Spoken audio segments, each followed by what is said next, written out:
सुबह के 6:30 बजने वाले हैं और अब वक्त है आपको आज की फटाफट खबरों में बताने का कि कैसे चीन और भारत के बीच एलएसी के मुद्दे पर बनी बात। साथ ही बताएंगे कोरोना का विस्फोटक आंकड़ा। लेकिन पहले देखिए नॉन स्टॉप अंदाज में देश और दुनिया की अब तक की 100 बड़ी खबरें।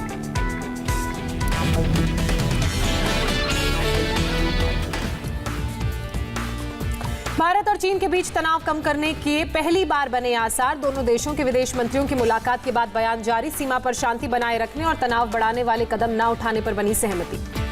2 घंटे की मुलाकात के बाद 5 पॉइंट का बयान जारी। दोनों विदेश मंत्रियों ने कहा बॉर्डर पर मौजूदा हालात किसी देश के हित में नहीं। दोनों देश सीमा से जुड़े मौजूदा समझौतों और प्रोटोकॉलों का करेंगे पालन। विदेश मंत्री एस जयशंकर और चीन के विदेश मंत्री के बीच बैठक में बनी सहमति। बॉर्डर पर तैनात भारत और चीन की सेना जारी रखे, बातचीत पीछे हटें और तनाव कम करें।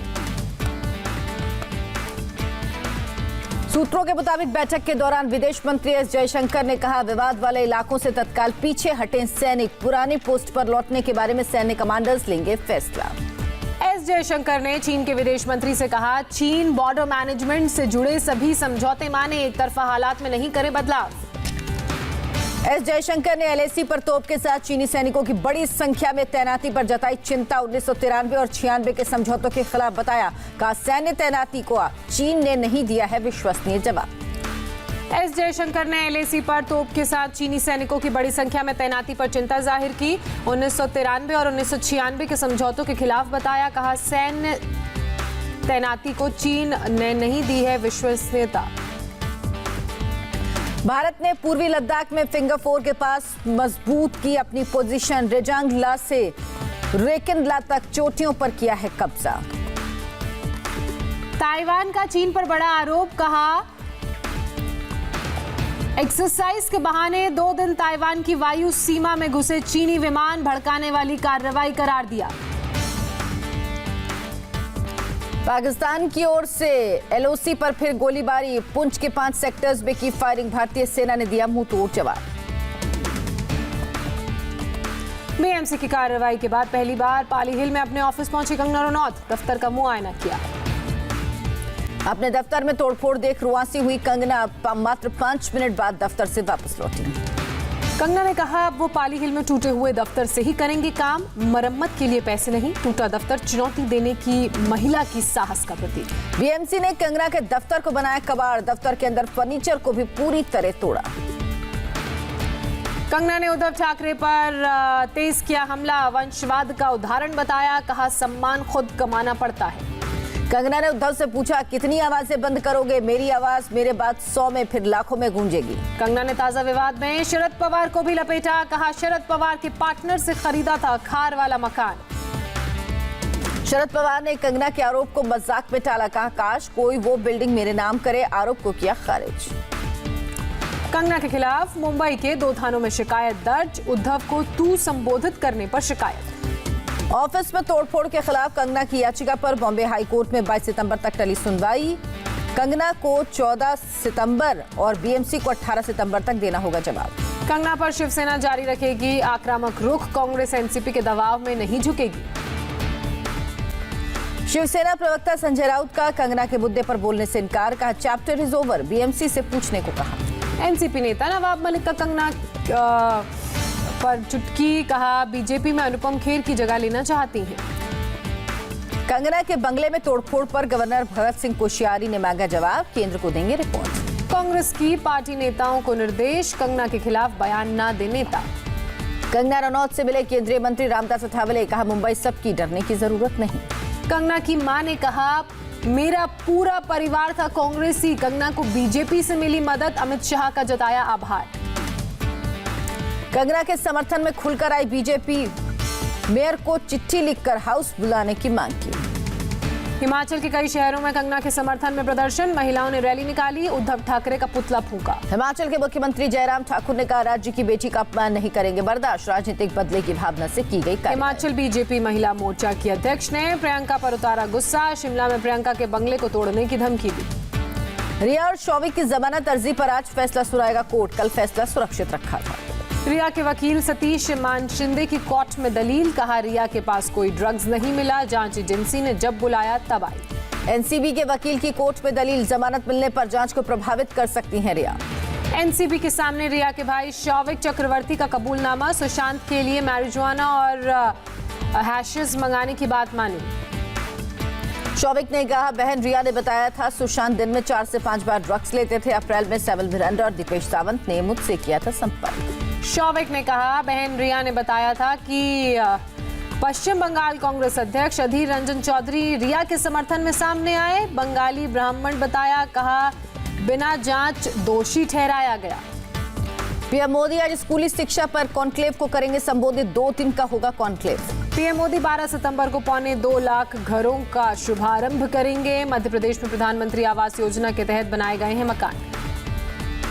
मराठा आरक्षण के मुद्दे पर सीएम उद्धव ठाकरे ने की कैबिनेट पैनल के साथ बैठक। आज मराठा समुदाय के लोगों के साथ होगी मीटिंग।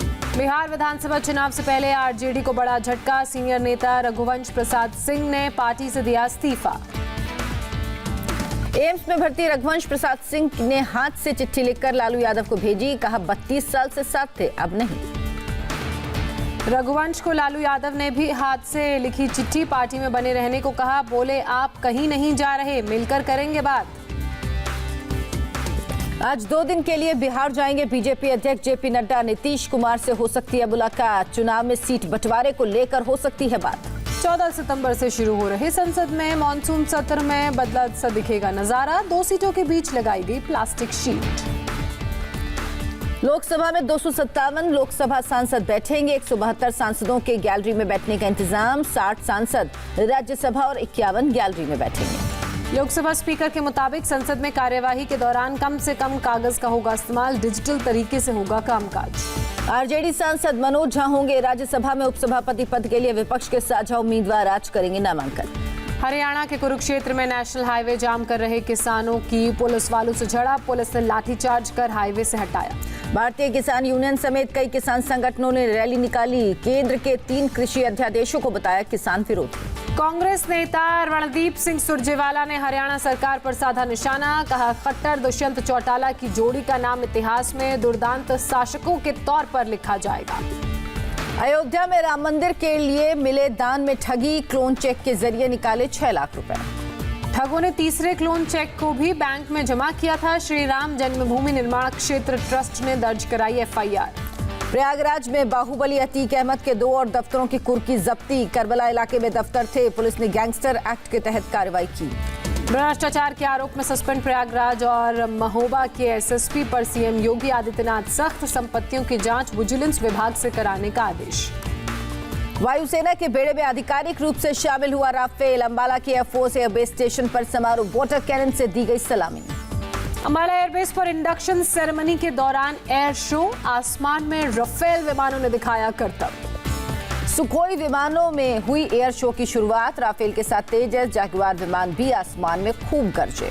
राफेल को वायुसेना में शामिल किए जाने से पहले सर्वधर्म पूजा हुई। सभी धर्मों के गुरुओं ने की राफेल की शस्त्र पूजा। बारामूला के उरी इलाके में भारी मात्रा में हथियार और गोला बारूद बरामद। M16 राइफल और पिस्टल भी शामिल। बारामूला के नजदीक चटलूरा में आईईडी बरामद किया गया। बम डिस्पोजेबल स्क्वाड ने आईईडी को डिफ्यूज किया। बड़गाम में सर्च ऑपरेशन के दौरान मिला हथियारों का जखीरा। ग्रेनेड के अलावा गोला बारूद बरामद। कुलगाम में 2 संदिग्ध गिरफ्तार। सेना ने बरामद किया भारी मात्रा में गोला बारूद और हथियार। यूपीएससी के परीक्षार्थियों को मास्क पहनना अनिवार्य। 4 अक्टूबर से होनी है प्रारंभिक परीक्षा। दिल्ली में गुरुवार को करीब 84,000 से ज्यादा लोगों ने मेट्रो से सफर किया। डीएमआरसी ने दी जानकारी। डीएमआरसी प्रमुख मंगू सिंह का बयान। कोरोना की वजह से मेट्रो फेज 4 के निर्माण कार्य बुरी तरह प्रभावित हुआ। तमिलनाडु के रामेश्वरम में मछुआरों की हड़ताल 6ठे दिन भी जारी। डीजल की कीमत घटाने की कर रहे हैं मांग। कर्नाटक के कलबुर्गी में भीमा नदी उफान पर। बारिश की वजह से सोन्ना बैराज के पास जलस्तर बढ़ा। पटना में नगर निगम के कर्मचारियों का प्रदर्शन। दैनिक मजदूरों को हटाने के प्रस्ताव समेत कई फैसलों को लेकर विरोध व्यक्त किया। कर्नाटक में ड्रग्स माफिया के खिलाफ अभियान जारी। पुलिस ने कलबुर्गी के एक फार्म हाउस में 1350 किलो गांजे की खेप बरामद की। भेड़ों के लिए बने फार्म हाउस के तहखाने में छिपाकर रखी गई थी गांजे की खेप। कर्नाटक पुलिस ड्रग्स मामले में अब तक 40 लोगों को कर चुकी है गिरफ्तार। पश्चिम बंगाल के नॉर्थ 24 परगना में भारत बांग्लादेश बॉर्डर पर 33 किलो गांजा बरामद। हैदराबाद में झमाझम बारिश, मौसम विभाग ने अगले कई दिनों तक बारिश का अलर्ट जारी किया। असम राइफल्स ने करीब 3 लाख की तस्करी के जरिए लाई गई दवाएं जब्त की, आरोपी फरार होने में कामयाब। भारत में कोरोना ग्राफ 45 लाख के पार, एक दिन में सामने आए 96,760 नए मामले। कोरोना से देश में एक दिन में 1,213 लोगों की मौत, मरने वालों की संख्या 76,304। देश में मई के शुरू में करीब 64 लाख लोग थे कोरोना से संक्रमित, पहले राष्ट्रीय सीरो सर्वे में हुआ खुलासा। राष्ट्रीय सीरो सर्वे के लिए 11 मई से 4 जून तक 28,000 लोगों का लिया गया था ब्लड सैंपल। सर्वे के मुताबिक 1% से कम वयस्क कोरोना से थे पीड़ित। सीरम इंस्टीट्यूट ऑफ इंडिया ने रोका कोरोना वैक्सीन का ट्रायल, समीक्षा करने की बात कही। ब्रिटेन में एक शख्स में साइड इफेक्ट दिखने के बाद एस्ट्राजेनेका ने रोका था परीक्षण। WHO ने एस्ट्राजेनेका के कोरोना वैक्सीन ट्रायल रुकने को चेतावनी से भरा संदेश बताया कि वैक्सीन बनाने का रास्ता इतना आसान नहीं। स्वास्थ्य मंत्रालय ने परीक्षाओं को लेकर गाइडलाइंस जारी की। 6 फीट की दूरी, मास्क पहनना और बार-बार हाथ धोना अनिवार्य। कोलकाता के police commissioner Anuj Sharma corona की चपेट में, होम आइसोलेशन में गए, घर से कर रहे हैं कामकाज। दिल्ली में कोरोना का नया रिकॉर्ड, एक दिन में 4,308 लोग संक्रमित पाए गए, 28 लोगों की मौत। महाराष्ट्र में कोरोना का नया रिकॉर्ड, एक दिन में 23,000 से ज्यादा लोग संक्रमित, 448 लोगों की मौत। मुंबई में एक दिन में 2,000 से ज्यादा लोग कोरोना पॉजिटिव हुए, 38 लोगों की मौत। यूपी में कोरोना का नया रिकॉर्ड, एक दिन में 7,000 से ज्यादा लोग संक्रमित, 94 लोगों की मौत। बिहार का कोरोना ग्राफ 1,52,000 के पार पहुंचा, अब तक 775 लोगों की मौत हुई। 14 सितंबर से शुरू होगी कोलकाता मेट्रो, सुबह 8 बजे से 10 मिनट के अंतराल पर चलेगी। आंध्र प्रदेश में कोरोना के 10,000 से ज्यादा नए मामले सामने आए, राज्य का कोरोना का आंकड़ा 5.5 लाख के पार पहुंचा। तमिलनाडु में बीते 24 घंटे में 5,000 से ज्यादा लोग कोरोना संक्रमित, 64 लोगों ने दम तोड़ा। केरल में एक दिन में कोरोना से 3,349 लोग संक्रमित पाए गए, राज्य में कोरोना के 26,229 एक्टिव केस। हिमाचल प्रदेश में करीब 6 महीने बाद खुले मंदिर, चामुंडा धाम समेत सभी शक्तिपीठों में लगे जयकारे। बेरूत बंदरगाह में फिर लगी भयानक आग, ऊंची लपटों के साथ उठे धुएं का गुबार, किसी की हताहत होने की खबर नहीं। बेरूत पोर्ट में लगी आग की वजह का खुलासा नहीं, 1 महीने पहले भीषण आग में करीब 200 लोगों की मौत हुई थी। अमेरिका के कैलिफोर्निया में जंगलों में लगी आग ने विकराल रूप धारण किया, एक दिन में 24 किलोमीटर तक फैल रही है आग, इससे पहले इतनी तेजी से कभी नहीं फैली आग। ट्रंप ने जानबूझकर कोरोना के खतरे को कम बताने के आरोप को खारिज किया, कहा मैंने नहीं बोला है झूठ। पत्रकार बॉब वुडवर्ड की किताब में लगाया गया आरोप। राफेल के भारतीय वायुसेना में शामिल होने पर महेंद्र सिंह धोनी ने खुशी जाहिर की, कहा दुनिया के बेस्ट लड़ाकू विमान को मिले दुनिया के बेस्ट पायलट। पाकिस्तान के पूर्व गेंदबाज शोएब अख्तर बन सकते हैं पाकिस्तान के मुख्य सेलेक्टर, पीसीबी के संपर्क में चीफ सेलेक्टर मिसबाह की हो सकती है छुट्टी। एनएसडी के चेयरमैन बनाए गए अभिनेता परेश रावल, कहा असाइनमेंट काफी चुनौतीपूर्ण लेकिन मजेदार।